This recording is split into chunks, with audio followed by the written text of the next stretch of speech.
I hope. Um, yeah, welcome everybody. This is our first virtual meeting of the Branford Historical Society. It's a sign of the times, I guess. And I'm interested to see how well this works. I'm excited about everybody being here tonight. And I want to introduce our speaker for tonight. Our speaker has been very patient with us as we've worked through this time of COVID, and we had to postpone a couple of times. And then I have to see if he was willing to do it. And he was more than gracious about doing it online. So our speaker tonight is Julien Icher. And I'm just going to give you a little background on Julien before I turn over the program to him.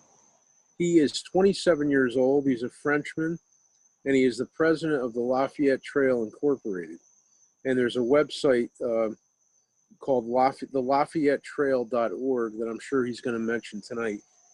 But it's a nonprofit organization.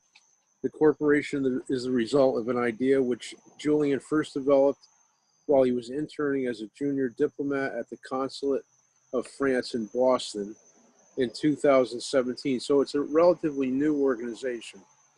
The company endeavors to document, map, mark, and promote General Lafayette's 13-month visit to the U.S. in 1824 and 25. This was known as his triumphal tour or farewell tour.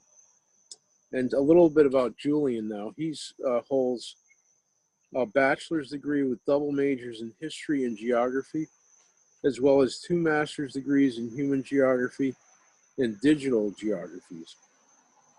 In April of 2018, he was the youngest member of the French presidential delegation, accompanying President Macron, I'm not sure how to pronounce that, Julien, so help me with that maybe, of France.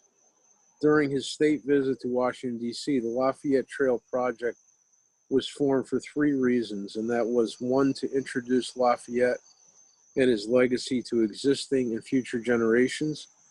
Number 2, to remind Americans of the significance of the Franco-American alliance, which ultimately brought U.S. independence. And number 3, to raise awareness about Lafayette's consistent advocacy of abolitionism and human rights and its potential to tell a uniting story as the country revisits the legacy of the founding generation and scrutinizes its relationship with slavery. So without further ado, I give everyone Julien Icher. Thanks, Julien. You got it, Mike. Thank you so much. Hello, everybody. It's a pleasure to be with you tonight. Hope you all had a wonderful Labor Day weekend. I want to thank, of course, Jenna at the Blackstone Library and Mike at the Branford Historical Society for hosting the event. I've got to say, you have a beautiful weather, it looks like tonight, Mike. Good for you. So I hope everybody tonight appreciates the idea behind the program. I'm going to try to explain in details the significance of the tour of the Marquis de Lafayette when he came back in 1824 for the last time. And I'm going to use, of course, the state of Connecticut as an example to show what the tour reveals about the country, how the country and Americans thought about themselves and their political system in comparison with Europe. And of course, we're going to talk about what role Lafayette plays in the middle of all this after so long of an absence, you know, between the Revolutionary War and the tour of 1824, what happened. And it's actually a capsule of what's going on in 1824 at the time. When you look at Lafayette's tour, you're going to be able to understand the phenomenon that are going on in America at the time. So I would like to start by introducing the company, of course, as Mike has done a little bit. I do want to mention a couple more things. So let's get started real quick. We do document at the Lafayette Trail. We document, we map, we mark, and we promote the visits of the Marquis de Lafayette in 1824 for a lot of reasons that I'm going to talk about. So I'm going to get started by saying a couple of things that you might be familiar with already. The sense that Lafayette for America today and Americans is mostly known for, I would say, his military aid, the military aid he provided during the Revolutionary War, and he should be known for that. There's no question about it. What we're going to try to do tonight is to shed some light on other reasons why you might have an interest in Lafayette today in 2020.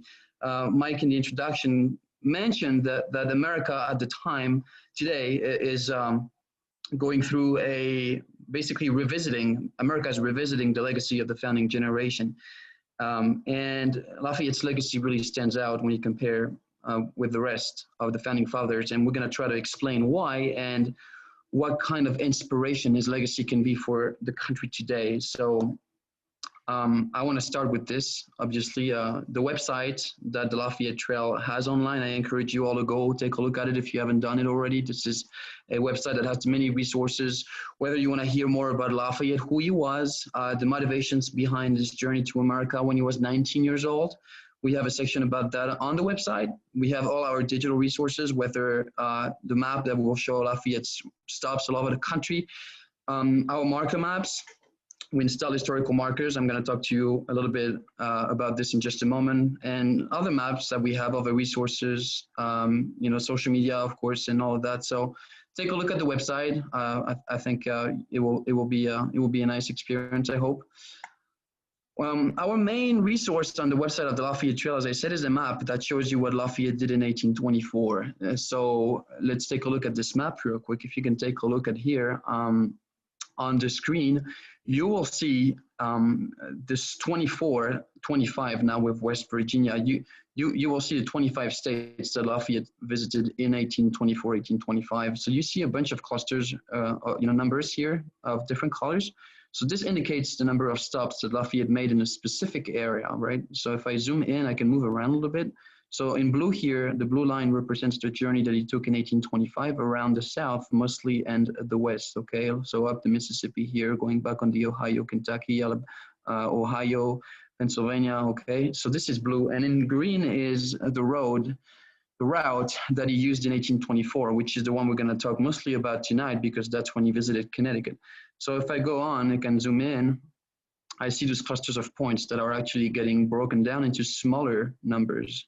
So ultimately, when I get to a point when those numbers, so for instance here, the number 6 here represents that within this blue area, there are 6 stops that Lafayette made. So if I zoom in the maximum, I'm gonna see that the individual dots appear at the very end, okay?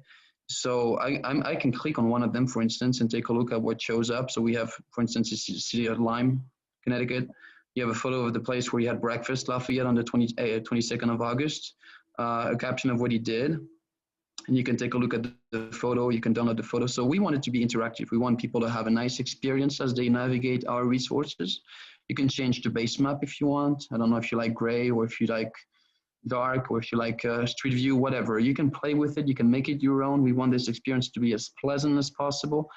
You can also query the database and inquire, for instance, state by state what Lafayette did. So I'm gonna zoom again on Connecticut and I'm gonna say to my database here, I would like to query a database and I would like you to return the data for a state that contains the letters CONN. And if I run my query, it's going to get back Connecticut, telling me the number of stops Lafayette made, as well as the population of the state in 1824.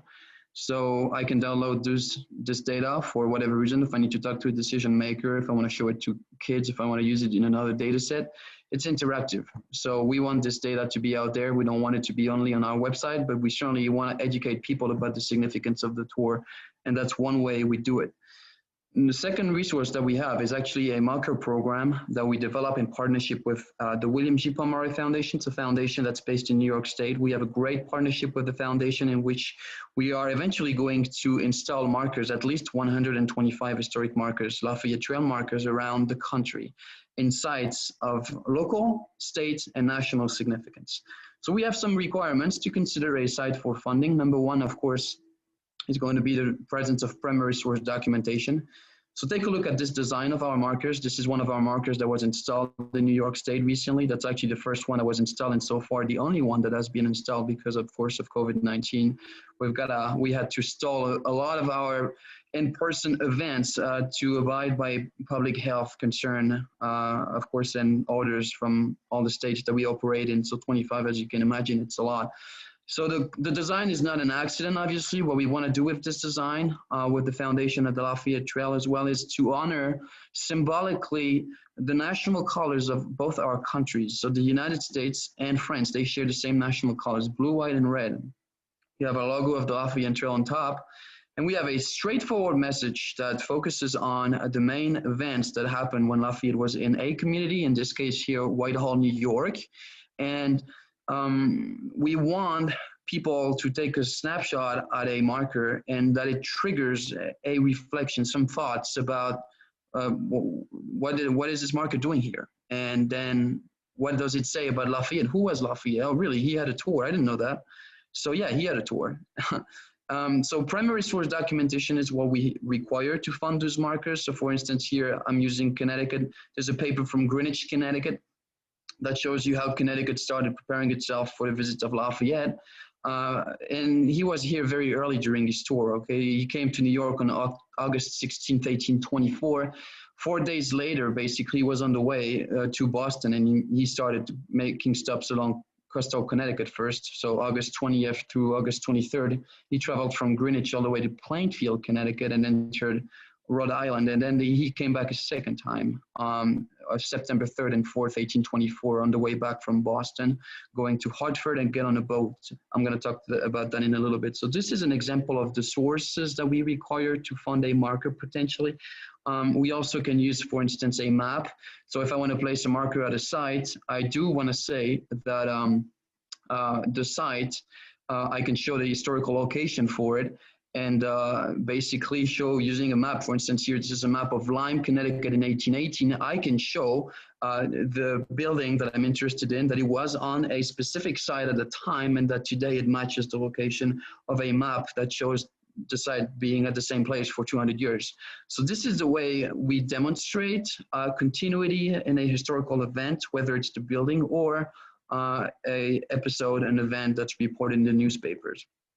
And then ultimately, when we place those markers, we have another map that will then show you where those markers are located, okay? So for instance, the one in Whitehall, New York, okay, you'll have it here on the database, and same thing, you'll have an explanation here, the date when it was installed, the name of the city, and the photo of the marker.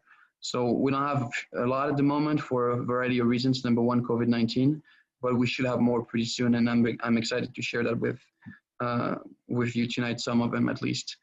So a little bit of background about Lafayette. It's good to talk about this tour, but I do want to make sure everybody has the same background before we tackle the tour and get into what he did in Connecticut. So I was saying Lafayette during the Revolutionary War is known for helping militarily the United States, so at the time the Continental Army, in trying to secure independence. So actually 2 days from now, basically some years ago, on September 11th, 1777, Lafayette had his first military involvement in America, and he was wounded at the Battle of Brandywine. This was his first military participation in North America, in which he was basically acknowledged as one of the Americans. Right. So a lot of times you had some French officers that would come to America and they would ask for what you would call now a fat paycheck, and then they would do nothing in return. So Lafayette came to the United States with totally different intentions. And what he wanted to do, as he said himself, said, I don't want to teach, I want to learn. And that really got him to be appreciated very vividly by a lot of the officers and, the soldiers at the time, including, of course, George Washington, who he would befriend, and eventually they would become lifelong friends. And, he was, like, as many sources report, a paternal friend for Washington, who never had for Lafayette. And of course, Washington never had a son. So they had this special bond together. So that was the first time he came. Imagine France at the time does not allow any of its citizens to leave France and participate in a venture that would be hostile to British interests because of the war. The 7 Years' War, the French and Indian War, as you call it in America. And the result is that Lafayette had to go rogue and basically fit out his own ship. So they left from Spain and they went to South Carolina on a ship. La Victoire, the victory in English, and that was the beginning of his American adventure. So that's the first time he came. So we have Brandywine, you know, as one of the episodes that are reported. We have Newport, we have Monmouth, but there are a lot of the battles basically Lafayette is associated with during his first time in America. So at the end of 1779, Lafayette goes back to France, and this time after some correspondence letters with leaders in France and people at the court of the king, he is actually starting to trigger some reaction in France that people might consider really helping officially the Continental Army to secure independence from Great Britain. So he comes back in 1780 aboard the famous ship L'Hermione that goes to Boston at the time. And with him, actually, a little later, he will be bringing, or as a result of his actions, the French will send an expeditionary force that will actually be an eventful moment for the future United States, because of that alliance, the Franco-American alliance that Lafayette helped quite considerably to start. It led eventually to one of the battles that you heard of as a pivotal moment for the American Revolution, was the Battle of Yorktown. 1781. So this is all during Lafayette's earlier time in the country, but he should be known for that. But what I'm saying is there are more reasons to be interested in Lafayette than just his military achievements at the very beginning of the nation. You have a lot of other French officers that can be actually praised for similar reasons, military mostly, but there are things that Lafayette contributed to the United States that has started to get national attention, and that's really what I'm going to try to focus on tonight, with Connecticut as an example. And of course, when I say that, I have to talk about Alabama first, but what I want to say is that Lafayette was a friend of the Native Americans. So one of our markers that we work on at the moment is a marker that commemorates actually reception on the Chattahoochee River by Native Americans. I do want to point that out real quick because part of the legacy that we try so hard at the Lafayette Trail to get out there, the legacy of Lafayette is that he was a friend of the Native Americans, and he was a very early abolitionist, which is very rare and quite unique when I'm going to explain why in just a moment. We want to make sure that Americans in 2020 know of that part of Lafayette's legacy. So, you know, he was actually an abolitionist, as we can tell, as far as we can tell, as early as 1783. He wrote a letter to George Washington asking him if he would join him in a venture to create a revolutionary model for a plantation in South America in which the workers would be rewarded so financially for their work, and they would reach gradual emancipation through education. To basically, the concern that Lafayette had was to make sure that the insertion into society, once emancipation is reached, would be successful in the long term and not a collapse right after liberty is reached for enslaved workers. So that idea was, he wanted to get Washington on board with this. Now, George Washington didn't follow him on that idea, okay? So in 1785, he started alone his plantation with his help of his wife in South America, what's now French Guiana. And that is really a key thing that Lafayette did. That really today is a source of inspiration for the nation, because the founding generation did not follow him on this, okay? So it was not a success in the sense that his idea didn't really take root anywhere in the debates at the time. But now that we start to look for ways to reconcile Americans with the earliest time of the country as it pertains to the question of slavery, we look at really people that set themselves apart with their actions. And we have proof that Lafayette was an abolitionist, as I said, as early as 1783, 85, which is amazing. So this is a timeline that we have on the Lafayette Trail website that details some of the things he did. So the letter is, of course, a big deal, 1783. But what I would like to point out here is that this is a man that consistently throughout his life, okay? It's not just 10 years or 5 years or whatever. It's really, you can find moments that he did throughout his life that were benefiting, universal rights, the agenda to promote universal rights regardless. So just to take a few examples here and there, that he was confronting Thomas Jefferson on the subject. So of course, when he came back in 1824 as the last time, he did a lot of things. He wanted to spend time as much as he could with freedmen.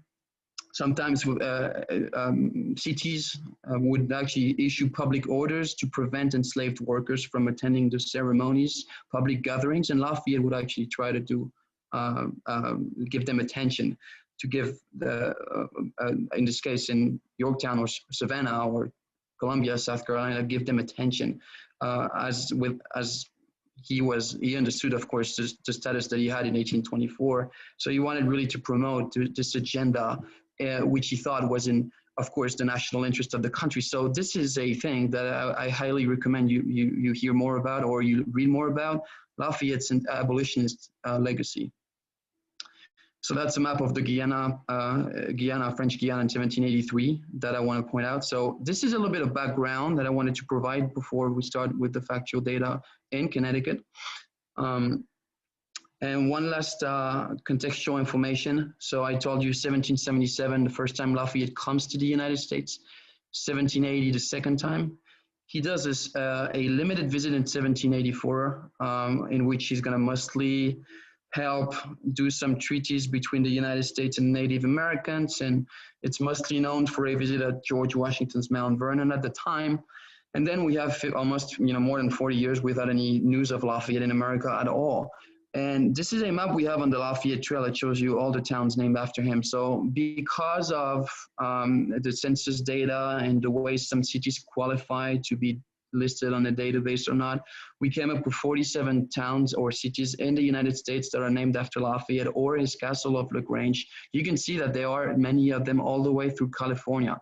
What I'm getting at here is that Lafayette is a national icon of the United States collective memory, even though he was born a Frenchman. He was adopted by this country and celebrated as a national hero alongside George Washington, Thomas Jefferson, other founding fathers.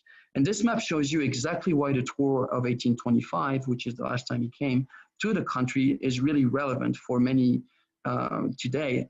If you take a look, most of the towns that are named after Lafayette, okay, are, if I show you real quick here, they're all around the Mississippi River here, okay? Or most of them are, which tells you that at the time, those are the newest states that joined the Union. And what did they do to show the rest of the Union that they were as American as anybody? They claimed a national hero. They welcomed him as he was traveling as an embodiment of the Revolutionary War that they would celebrate to show their counterparts on the East Coast, like Connecticut, that they were as American as the Eastern states. So that's really a key, I would say, component of his legacy, that he was cherished by Americans. And most of those towns were named after him after the tour of 1825. You get a bunch here and there, especially counties also, that are named after Lafayette before the tour.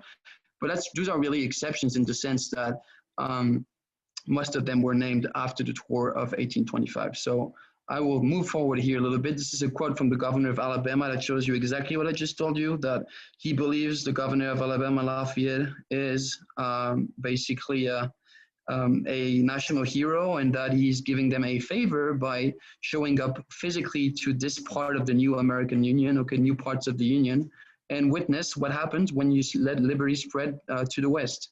So this is actually opening remarks of the governor of Alabama, which is pretty telling, I think, self-explanatory. So let's get to Connecticut. I do not know this lady. I just know she is on the webpage of the Connecticut Historical Society. My point with this image is that the Connecticut Historical Society was chartered in 1825. So I'm not going to say that it was chartered because of Lafayette's tour, okay? That's not what I'm going to say. What I'm going to say, however, is that because of Lafayette's visit, the country underwent a major conversation about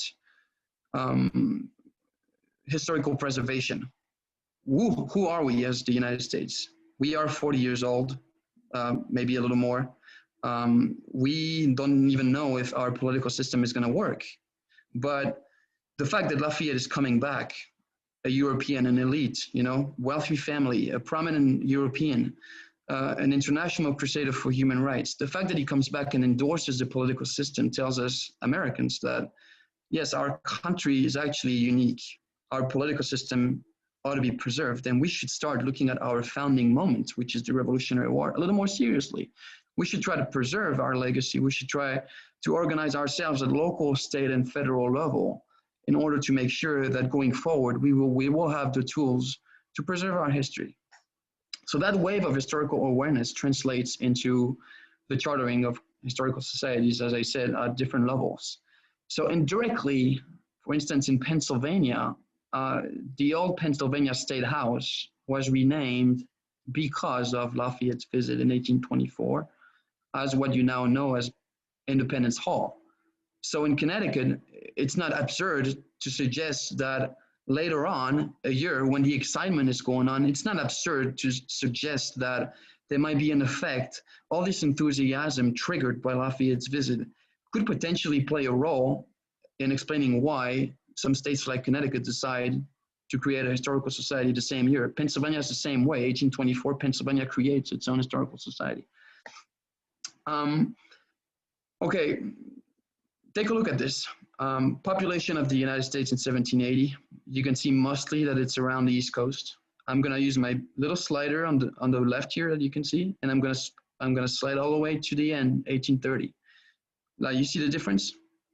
1830, 1790, 1830, 1790. So what I wanna say here is, when Lafayette comes back, when you compare with the Revolutionary War era, in 1830, you see several phenomena going on. Number one, you see the North, okay? The North is getting super populated.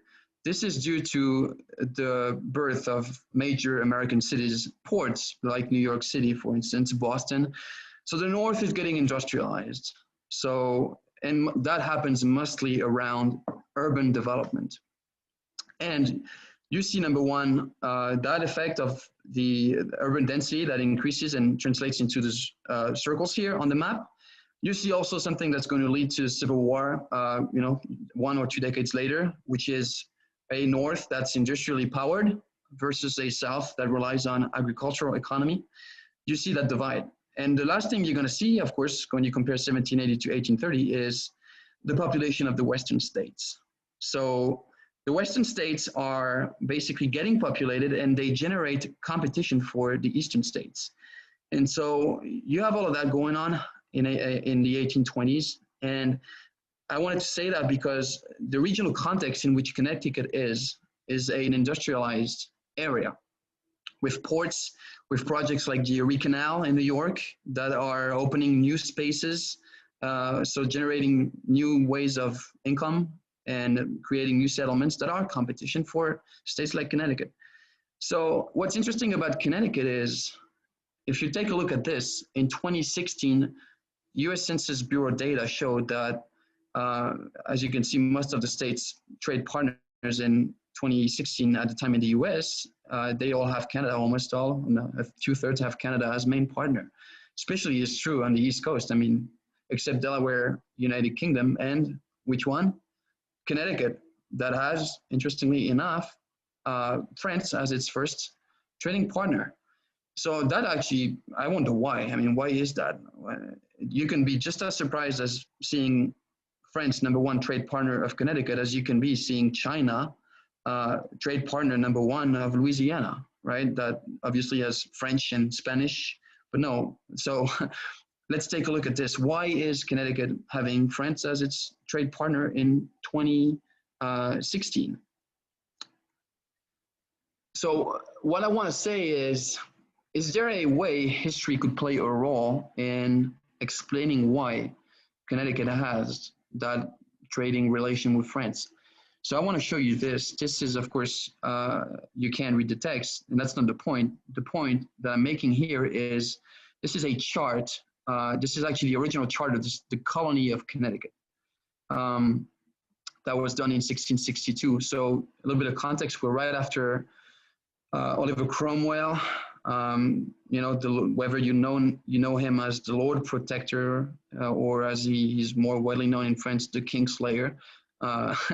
This is actually right after this in England. So Charles II, the new king, gets back on the throne, and Connecticut governor at the time, the colony of Connecticut, Mr. Winthrop, sails to Europe and seizes the opportunity to negotiate a new trade deal, what you would call now a trade deal, with the mother country, England. So they were able to manage to have a liberal chart in the sense that they got tons of autonomy as it pertains to trade. And at the time in the 1660s, okay, if you have some freedom, you belong to the Western world, and you don't do trade with England, there's a good chance you're going to do some trade one way or another with France, right? So that would be the beginning of an explanation why that trade relation lasted, because it would be grounded in historical data, for instance. That might be one interpretation for it. Another one I want to say is, if you have an interest also in the Civil War, you will see that France as a country supported the South. And they did that because they wanted the money of the cotton, basically, the cotton money. So Connecticut is particular, and I mentioned that the rest of New England was heavily industrialized because it developed itself as an agricultural state. And you can see the remnants of that today still, for instance, because there's not in Connecticut one major urban center dominating the rest of the state, like there is, in New York, like New York City versus the rest of upstate, or in Boston, Boston in Massachusetts, Boston versus the rest. In Connecticut, historically, New Haven and Hartford were co-capitals. They were rotating, actually. So there never was a political power place that would basically dictate at all. And that is also rooted in the fact that so many communities in Connecticut relied on agriculture and decided to remain local and did not really engage fully in the Industrial Revolution. And you can still actually see the remnants today. That's a second explanation as well to what I just said. So going to the tour of Lafayette, the roads that he took when he left New York City on August 20th, okay, he entered Connecticut under, as I said, Greenwich. And you might want to know which roads he took. Well, there's a major network of roads at the time that's basically a legacy of the Postal Service, like postal roads, I should say. So people like Ben Franklin as Postmaster Generals actually decided or wanted to increase the connections between states, communities, and a postal network was a good way to do it. That's if you take a look at the data during Lafayette's tour, you will actually not be surprised that one of the persons that helps charter the itinerary that Lafayette took throughout the South and the West was actually Postmaster General McLean in the United States. Okay, so that's how heavily they relied on the postal roads. So the Lower Boston Post Road, okay, stretches from Greenwich all the way to Stowington and Rhode Island.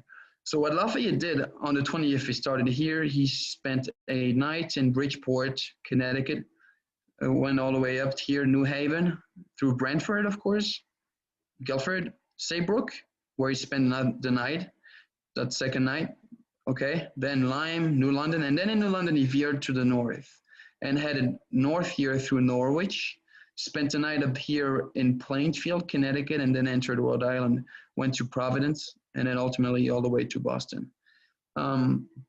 So the Postal Service, I want to say a few things about the roads and the way another great man actually impacted indirectly Lafayette's itinerary, and that man is Ben Franklin. So Ben Franklin did not invent the odometer. However, he had the idea of using it to measure the number of rotations on a carriage, a number of revolutions. And after a certain number of rotations, you would calculate a mile, basically. So what Ben Franklin, by applying the odometer to a means of transportation, what he did was to pave the way, no pun intended, pave the way to having the turnpikes and eventually charging people by the mile.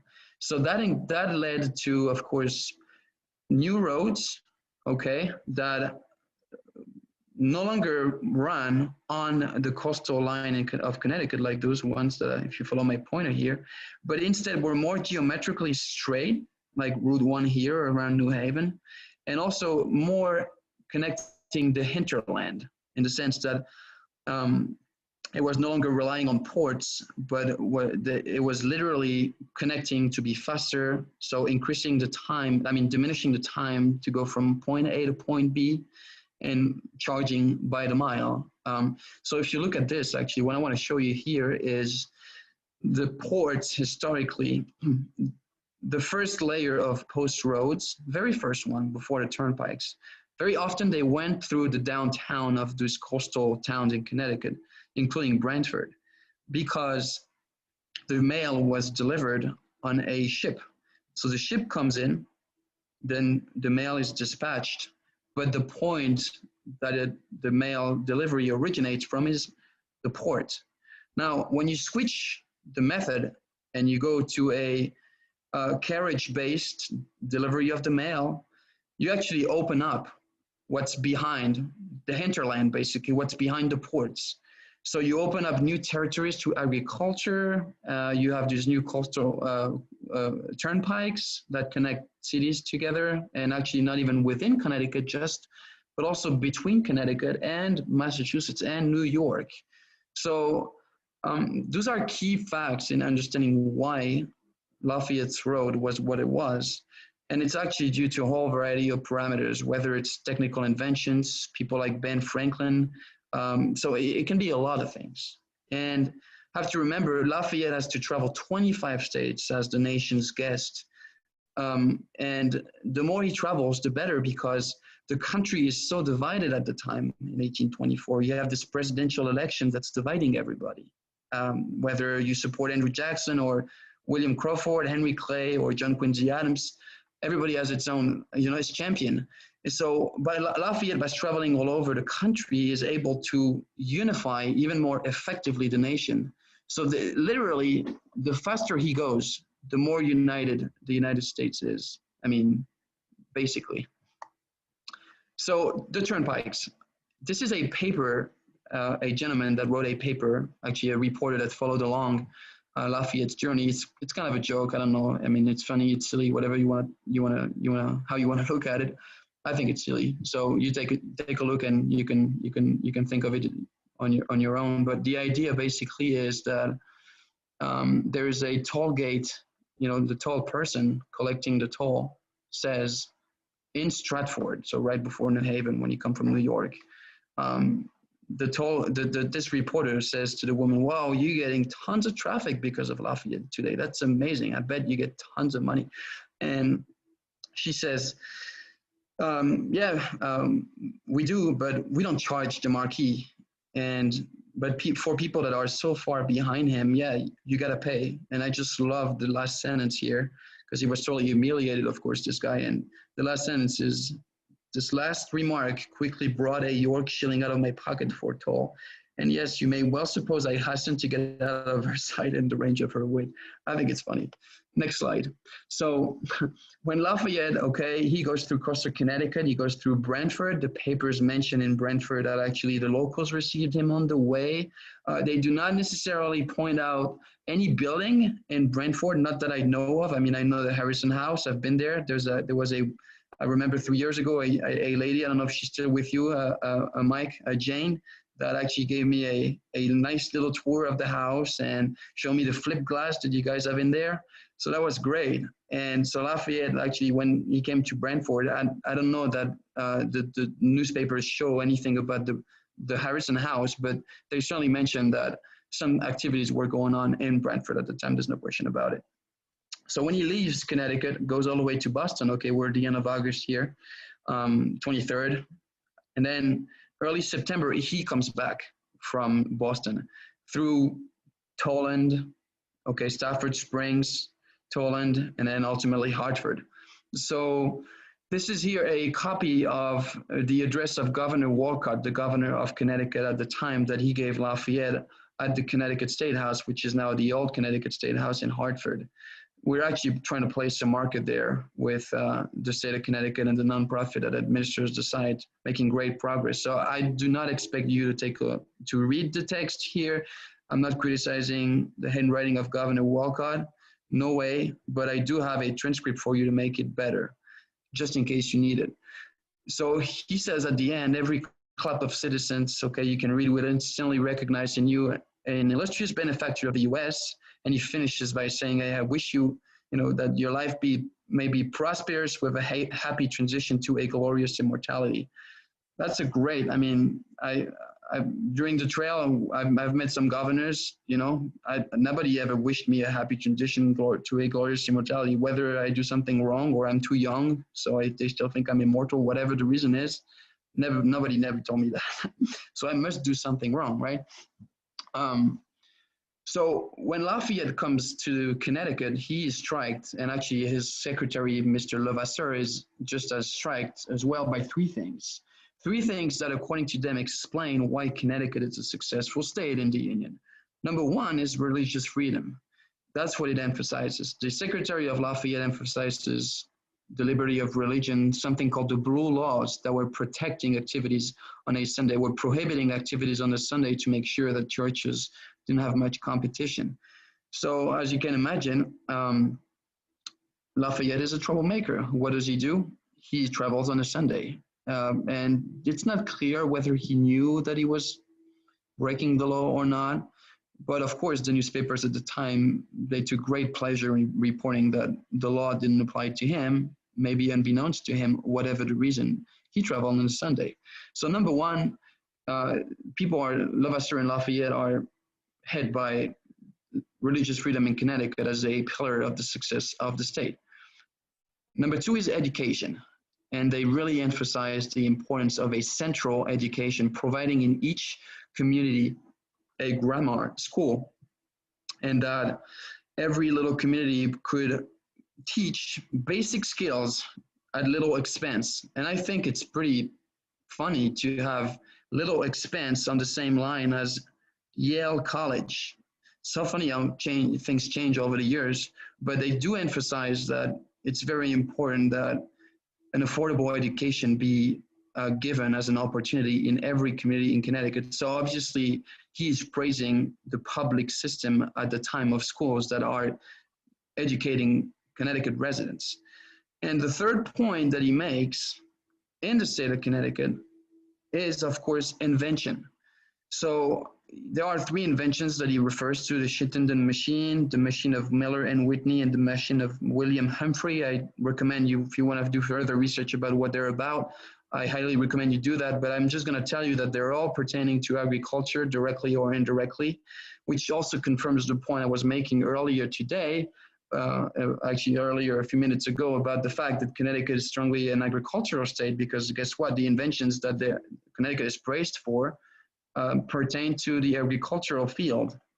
So how do you explain that these innovations happen in Connecticut? Well, Connecticut is on the Atlantic, trade world. So it's opened to Europe, and basically by its location, it facilitates the going back and forth of researchers, engineers that come and go, but they basically contribute to educating a class of people in Connecticut that have the faculties to invent, and then those inventions, of course, will contribute nationally to sustainability of agricultural economies, agricultural-based economies. Design number three. So those are things I wanted to tackle in this talk.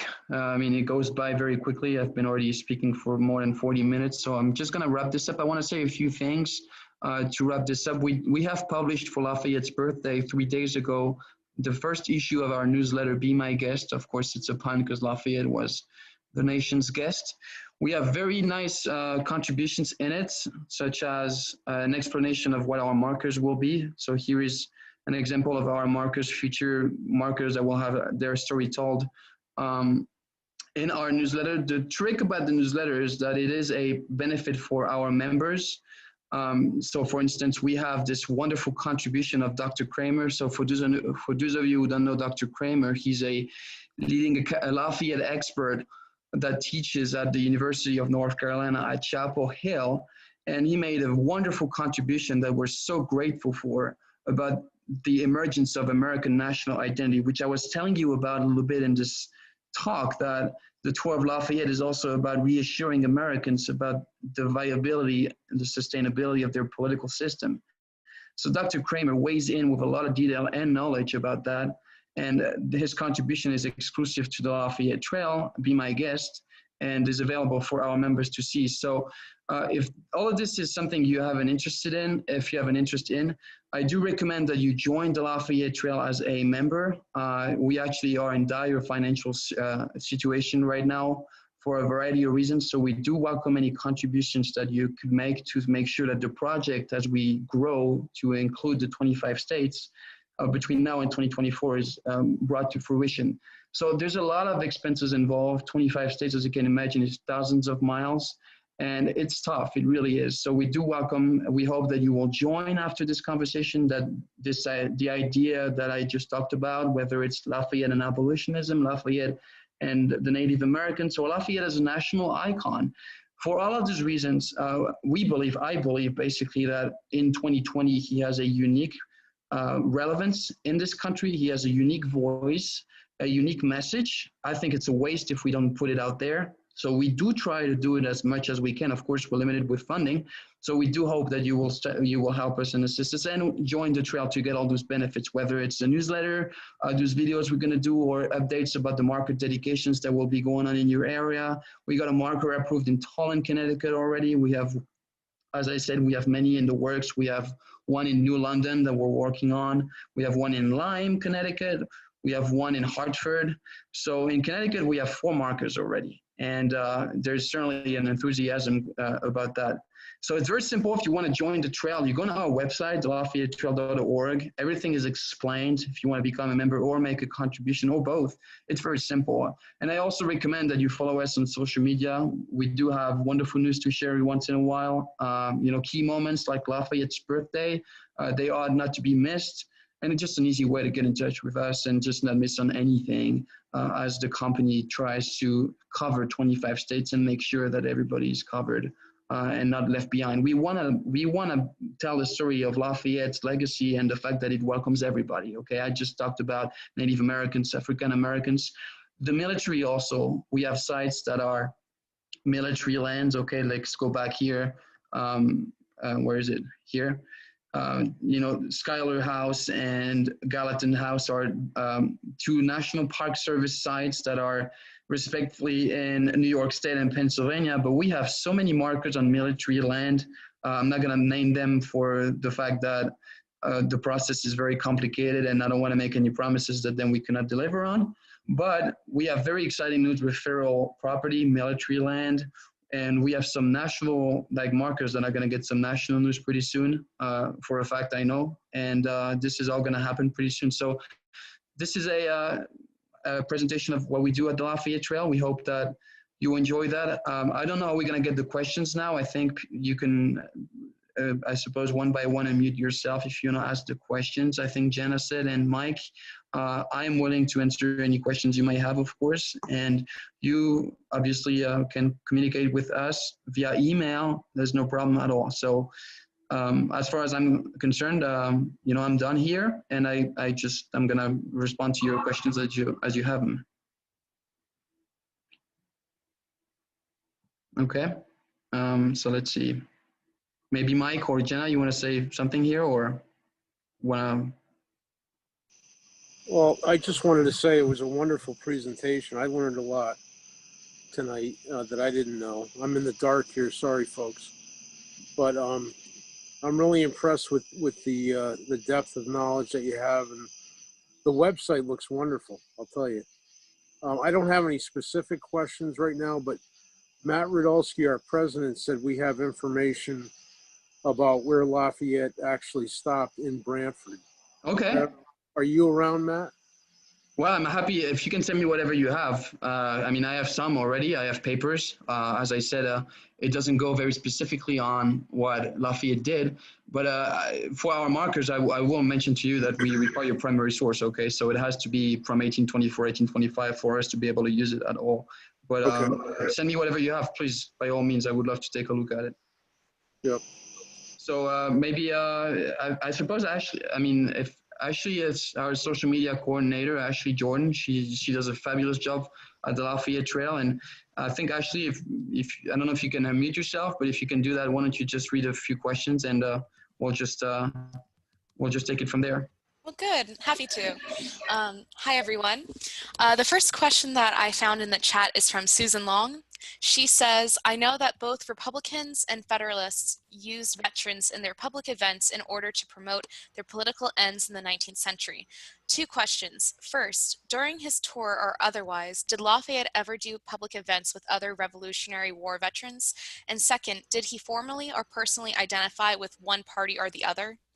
So yes, he did events with veterans all the time. So the tour of 1824 is a lot about the Revolutionary War. It's about celebrating the ideals that this country was founded upon, celebrating its fighters, the people that fought to secure American independence. And basically, Lafayette as a military veteran as well, he of course was adored, adulated, and celebrated as one of their own by the military community in this country. Now, as it pertains to Lafayette aligning himself politically, he would never do that for a very simple reason, is that the country is super divided in 1824, and why he is invited by President Monroe, it's very simple. President Monroe, the year before, 1823, has this Monroe Doctrine, okay? He wants to make sure America is now a global power, so that's kind of a statement, and that statement is confirmed by Lafayette, a leading European, well-known, going to the US and endorsing the political system. So the country with the presidential election that's super dividing cannot afford further disunion. So the idea that Monroe and Congress have is to have Lafayette come over because he can rally everybody behind his legacy, right? Dr. Kramer actually in his article in our newsletter talks about that and quite a lot. He mentions exactly what I just said, that, you know, so if you, again, I don't want to say what is in the article, but yes, he would not have aligned himself politically because he understood perfectly why he was in the United States for. And as it pertains to domestic polities in the United States, the idea was for him to be a unifying figure, not to spur further division. Does that make sense? I hope so. I think you covered it well. She has kind of a follow-on question with that. She says, I do wonder whether his reverence for the greatest Federalist of them all, George Washington, swayed his loyalties toward their party. So beyond just the unifying factor, do you think he slightly favored the Federalists, perhaps? Well, I mean, I don't know that, I don't think he would favor a party. I think at the end of his tour, he had a statement about a stronger central union. I mean, whatever you want to interpret there that he was endorsing. I mean, I talked during my talk about, during my conversation here, I talked about the strength of the public system, public education in Connecticut. So I think every party in America in 1824 and later could claim a legacy of Lafayette. Yeah, I wouldn't go as far as to say that outside of the party or even just party itself, he would take a pick. I don't believe that. Oh, good. So the next question's from, I believe is it Gillian or Jillian?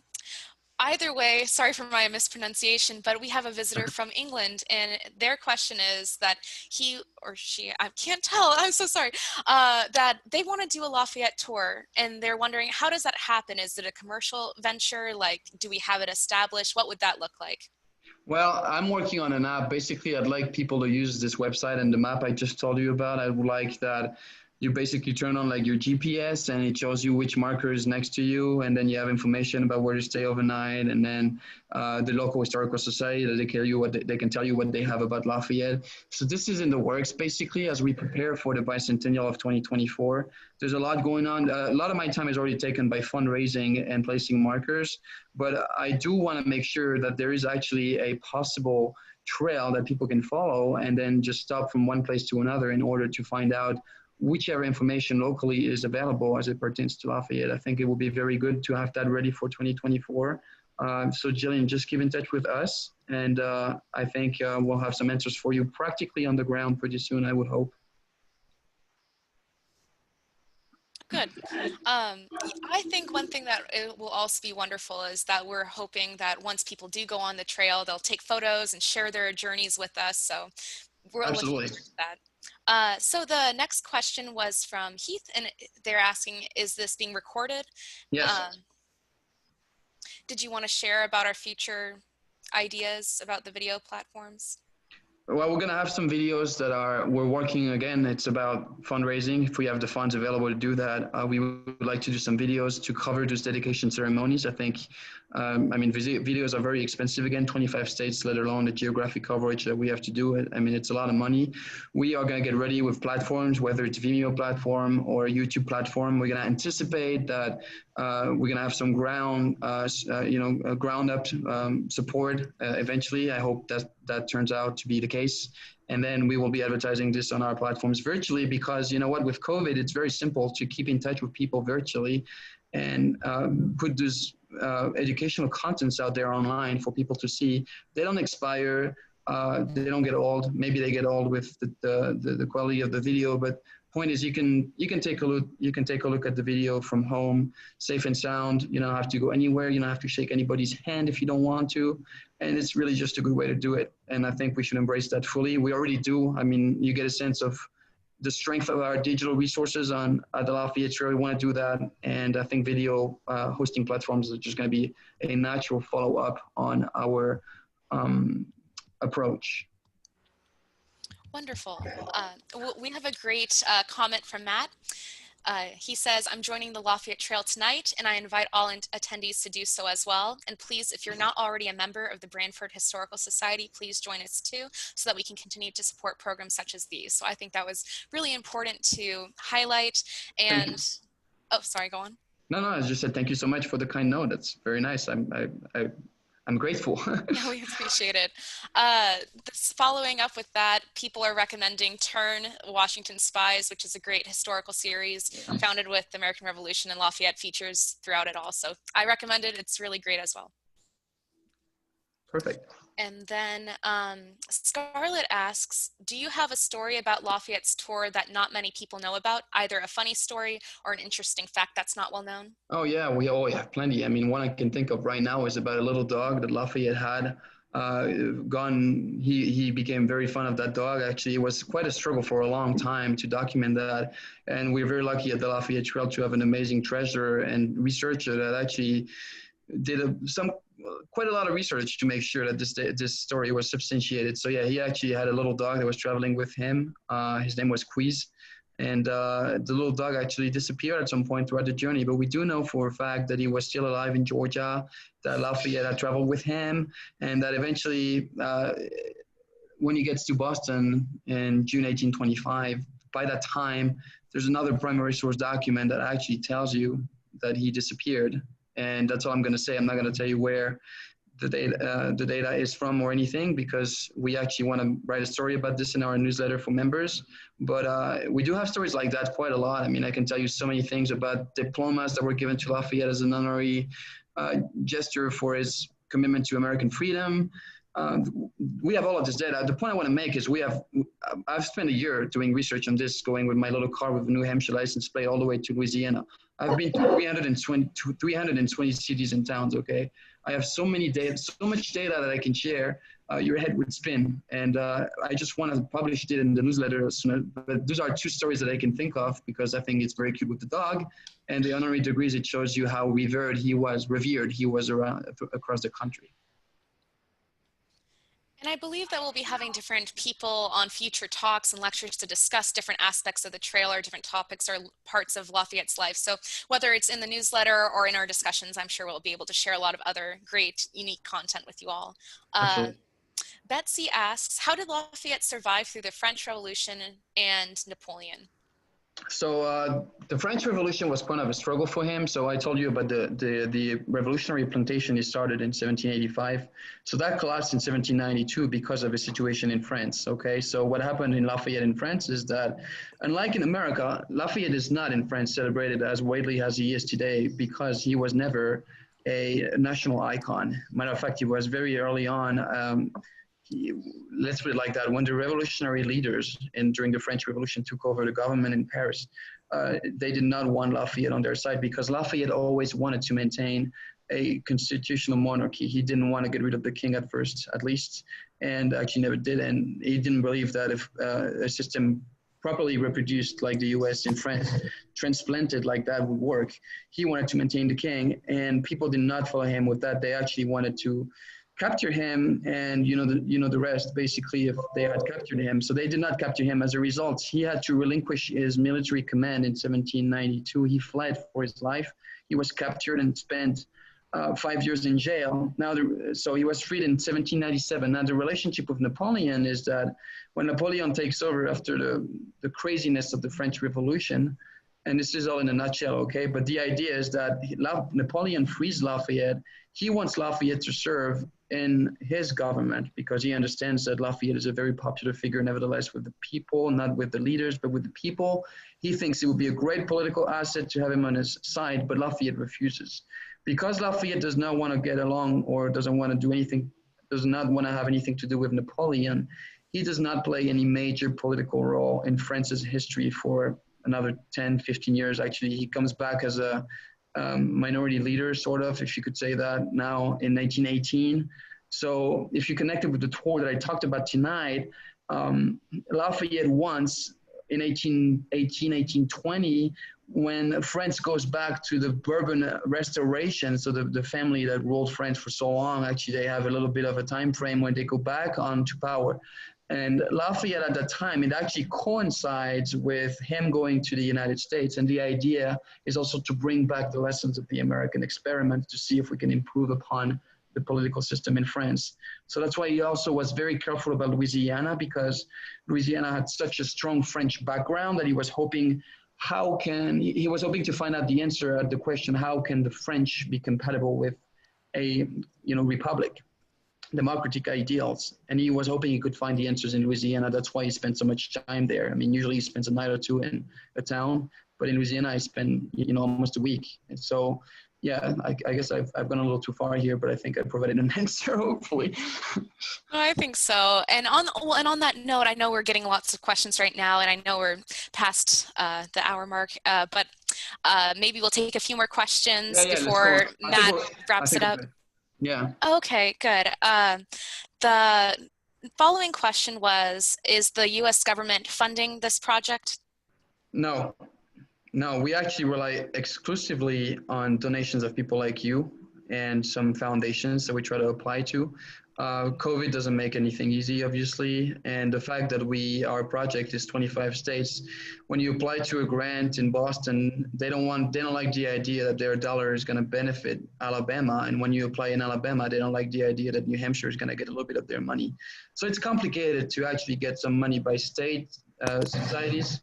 But individuals, wherever they are in this country, usually is what fuels the finances of the Lafayette Trail, which is badly needed at the moment. So yeah, that's mostly individually powered. We really appreciate all your help. On that note, this one might be a kind of controversial statement perhaps, but because there's so many takes on it, but Susan's asking, what are your thoughts, Julien, on Lafayette's depiction in Turn and in Hamilton? Oh, have you seen either of those? Yeah. Well, Lafayette does not have a major role anyway in him. I mean, I don't know what to say. He's not just the major focus of Hamilton. I mean, he goes away very early in the play, and then that's it. You don't see him for a long time. So I don't know what to say here. I don't think that it's a problem at all. What do I think? I think I don't think he has much attention in the play. Wish there was more, right? Yeah, I would think so. Yeah. And then have you seen Turn at all? No. Oh, no. Okay. Well, get that on your list, and then we'll have to come back to you, Susan, and let you know what he thinks. Exactly. I think we can do a few more. I guess we can end like 10 minutes, and then we follow up with email as we do usually. If that's okay with Jenna. If anyone would like to stay. Let's keep moving then. Let's go. Oh, good. Let's go. Robert asks, Julien, what influence on Lafayette's views came from his experience in jail in Europe? Well, Lafayette was a strong opponent to solitary confinement. So I don't know how his personal experience shaped his view on this. I would imagine that spending some years in jail does not make you a strong advocate in favor of solitary confinement. I would imagine that, the fact that he went to jail even increased how strongly he felt about this issue. And matter of fact, if you go around the tour, we have also some data to share about this. He went to see a prison in America, around Philadelphia, actually, in the penitentiary, Eastern Penitentiary, what's now the Eastern Penitentiary. And he basically, throughout the tour, I have some letters with leaders at the time that I've found. He talks about opposing solitary confinement and how necessary it is to end it in this country as the law of the land, because of how incompatible it is with a free country. So that's how I would see the connection here. I would stop my answer here, actually. Oh, good. Another question is, did his wife write any memoirs or be totally with him on the journey? Is he taught about in French schools? So it's a few questions all in one. Right. So no, the wife didn't come on the tour. She had passed away by then. What basically, I would say she had an influence on Lafayette earlier in his life, basically. What was the second part of the question? I'm sorry. If she wrote any memoirs?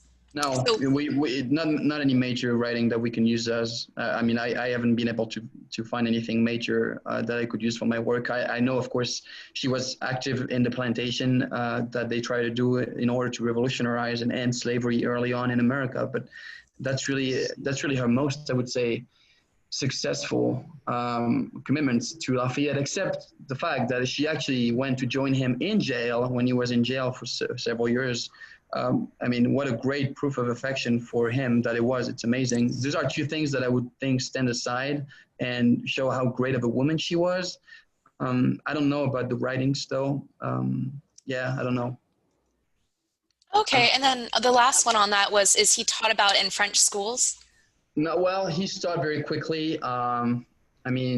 It was not so long ago that I had to go through the program myself, I suppose. So I can give quite a little bit of an updated view of what the programs are. Lafayette is, well, number one, you very barely hear that he was a hero in the American Revolution.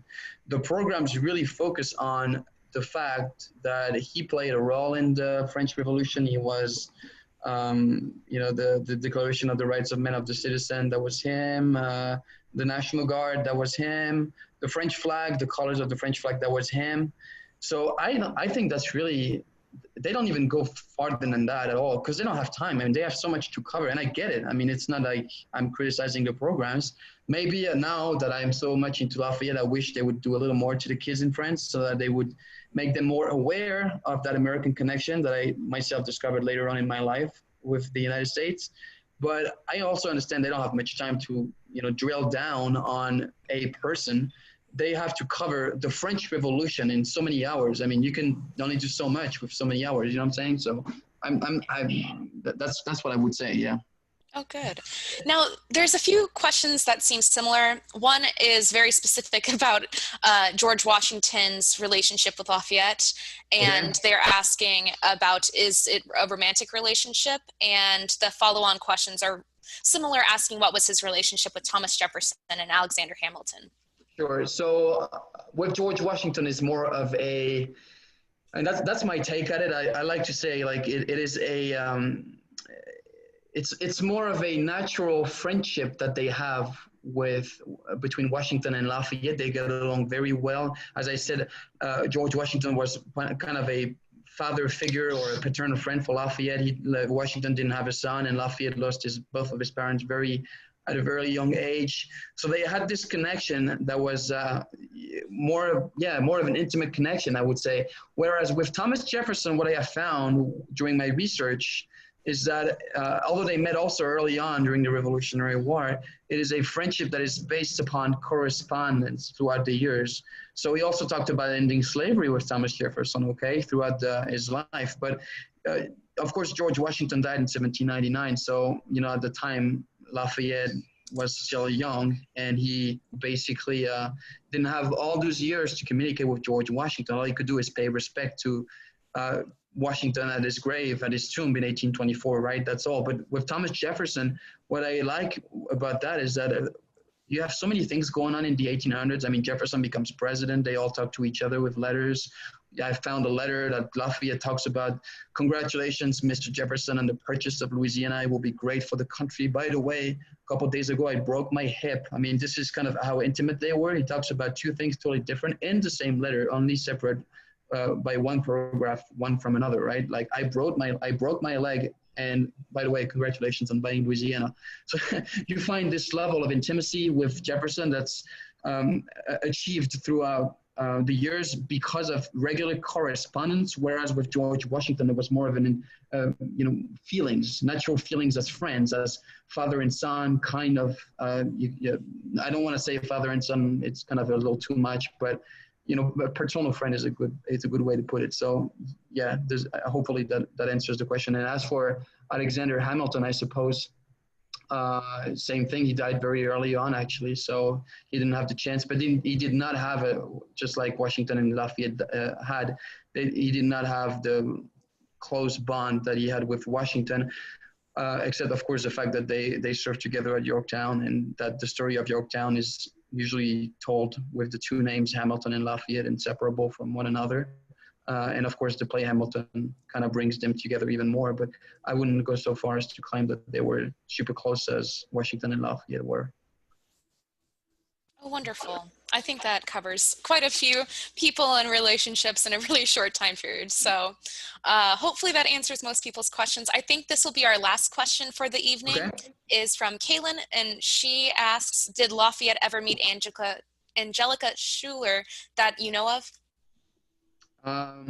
So the Schuyler family, one of the markers that we're gonna have soon is at the Schuyler's estate. So I know in the data there's a mention of Elizabeth Schuyler. I don't know about the other sister. So I would have to follow up with the person that asked the question on this. I know that, Philip Schuyler was dead in 1824, but Elizabeth, he paid a visit to the Schuyler's mansion in upstate New York near Albany, and I'll just take a look at the data. I don't remember off the top of my head. As you can imagine, through 800 stop, 320 cities in town, you can go crazy very quickly, which probably already happened to me. So I'll have to follow up with you on this. Oh, wonderful. I think that's all of our questions for this evening. Right. So if Matt or Mike would like to hop on, please feel free. Mike? Yeah, I'm here. Can you hear me? Yeah. Yeah, I just want to thank everybody for coming tonight. And Julien, what a wonderful program. If you want more information, please contact Julien directly, correct?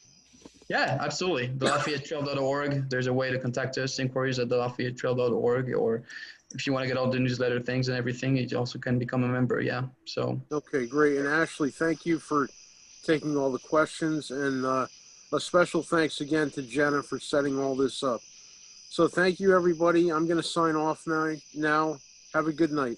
You too. Thank you so much, everybody. Take care and stay safe. Thanks, Mike. Julien, if I could add something. Yeah.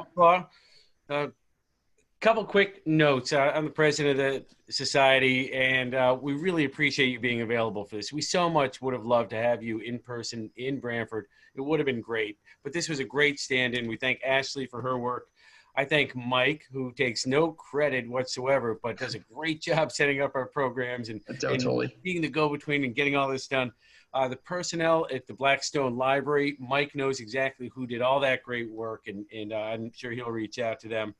To all the attendees, quick note for Julien. It was actually, I understand, a British officer who acquainted Lafayette with the American rebel cause and caused Lafayette to rush off to the New World.